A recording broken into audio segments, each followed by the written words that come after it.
Hey everybody, it's Courtney. Today I'm going to be using the Wizard Friends and Magical Sentiment stamp set, both by Trinity Stamps.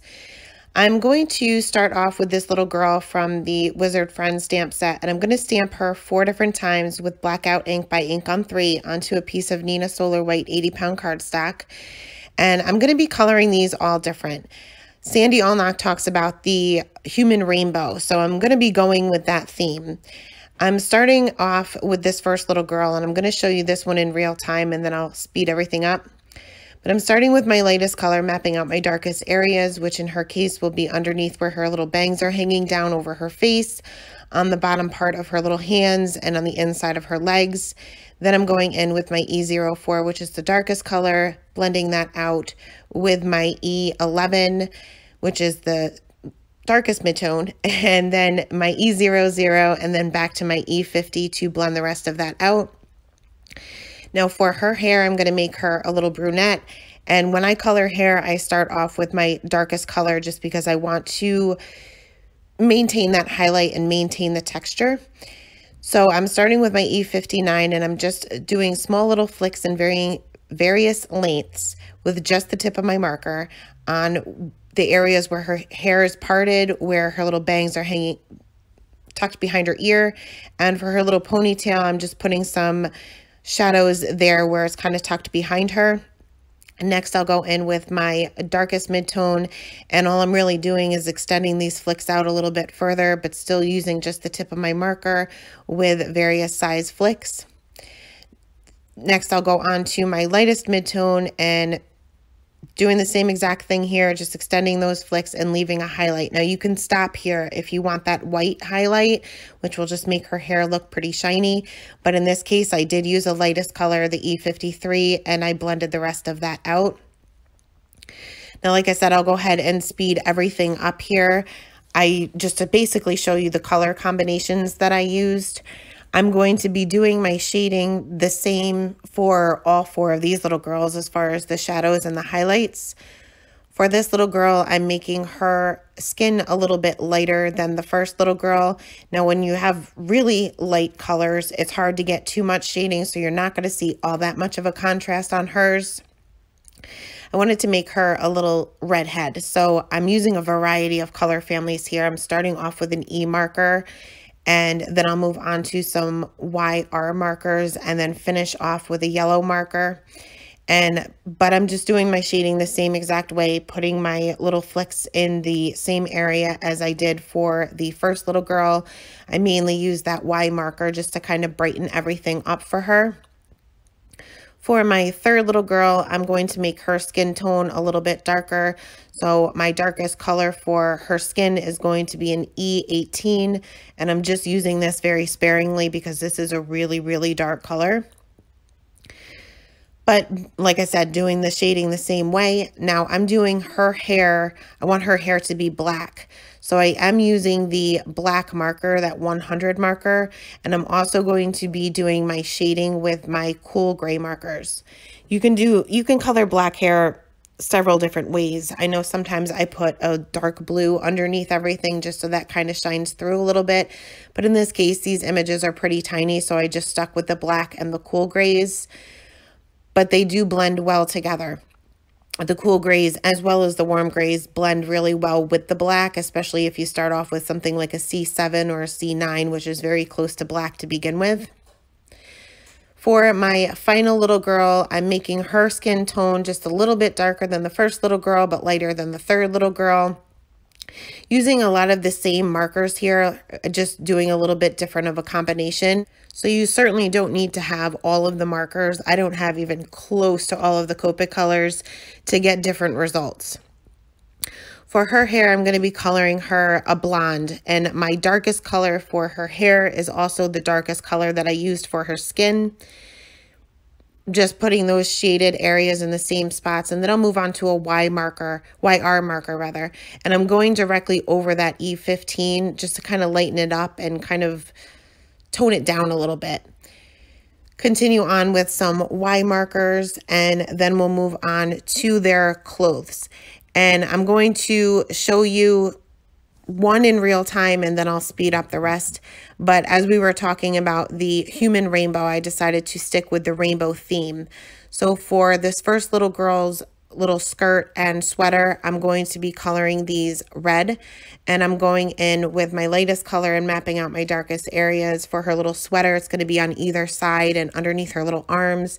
And for her skirt, I'm just doing little tiny triangles on the bottom of her skirt just to make it look like it's kind of folded or pleated. Next, after my darkest color was down, I'll move on to my darkest midtone and extend those lines out a little bit further and making those little triangles just a little bit bigger and a little bit longer. Doing the same thing with my lightest midtone, just extending those areas out and making those triangles even bigger. Finally, going in with my lightest color, again, that R20, and blending everything out. Now for her little shoes and her little necktie there, I am going to be moving on to the oranges. So I'm starting off with my lightest color, and for her shoes and tie, I just used a 3-color blend.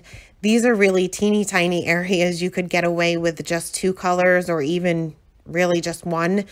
But I did stick to the 3-color blend just because I'm so used to using a lot of colors, I guess.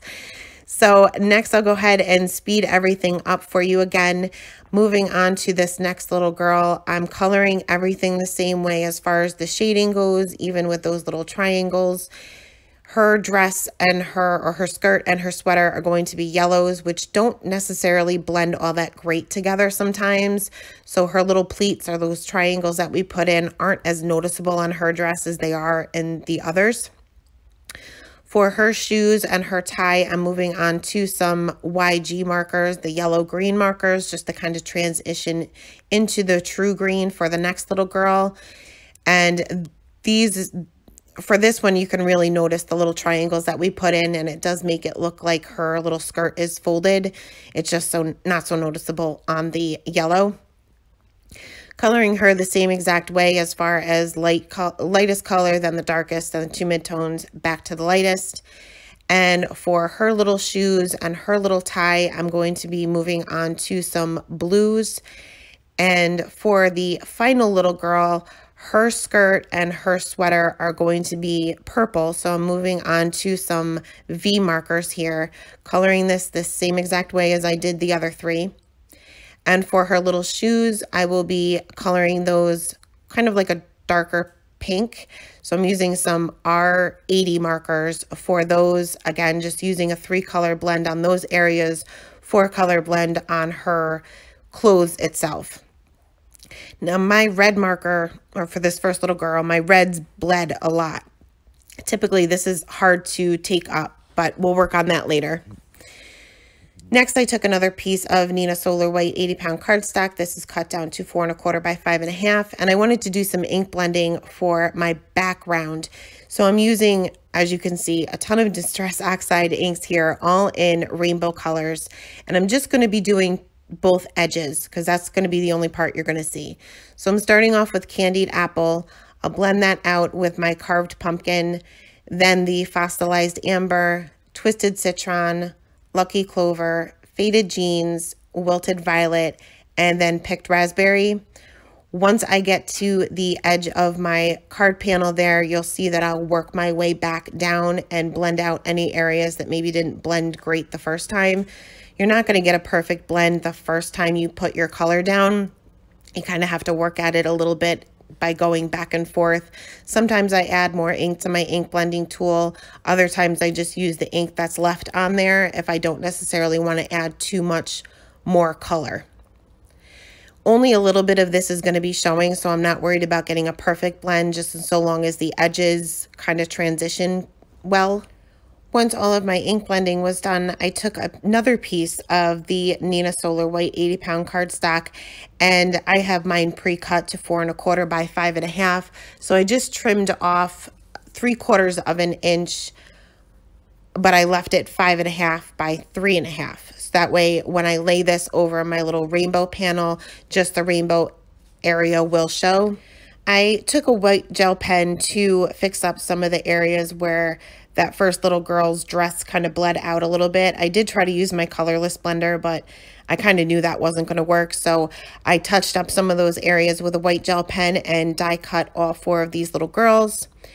Next, I took my white panel that we had trimmed down there a little bit, and we're going to go ahead and add our sentiment from the Magical Sentiment stamp set. I'm starting off with my largest word, the magic word, and then I'm adding the AL to it. I'm going to be stamping with VersaFine Onyx Black ink. First, I stamped my magic, and then I'll go in with the AL, and I didn't get a good impression just because I just didn't stamp well this time. So I was able to line it back up, and you can't really tell that I had to restamp it. I took one of the words and one of the phrases that are part of this stamp set as well and lined that up on my grid mat there, popped that onto an acrylic block and stamped that directly over my magical. Next, I adhered my little rainbow panel here with some Tombow Mono multi glue directly to an A2 size white note card, and also adhered the white panel directly over that with that same glue. I took some Scotch foam tape and popped up my little girls. I arranged them here first. Now I started off with the middle two, just kind of for placement. That way I could make sure that they were kind of evenly spaced throughout the entire card panel. Once I had those on, I added some disco ball sequin mix just around the sentiment on either side. I glued those down with my glossy accents. And that is it for the card today, guys. Thanks a lot for stopping by, and I hope you all have a wonderful day. Bye.